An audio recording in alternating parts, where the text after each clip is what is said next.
नमस्कार, आपण पाहत आहे भांडाफोड न्यूज। एका दमात भ्रष्टाचारी कोमात, सोशल मीडिया, कर्जबाजारी, गुन्हेगारी, सट्टेबाजी, चोरी, मटका, जुगार, दारू, सावकारशाही, न्यायाच्या प्रतीक्षेत प्रशासन।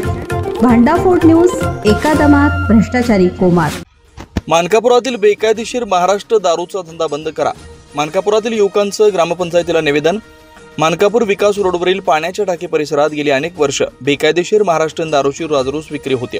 या दारूचा परिणाम घराघरात भांडण लागत असून अनेकांचे संसार मोडीत निघालेत। तसेच येथे कर्नाटकात शाळेला जाणाऱ्या विद्यार्थी व विद्यार्थिनींची गर्दी असते। कर्नाटक एसटी बसचा थांबा तिथंच असल्यामुळे प्रवासी वर्ग, महिला बहिणींना या अवैध दारूधंद्याचा त्रास होत असतो। मानकापुरातील काही होतकरू तरुणांनी या दारूधंद्याची विक्रीस बंदी घालावी म्हणून स्थानिक ग्रामपंचायतीला निवेदन दिलं।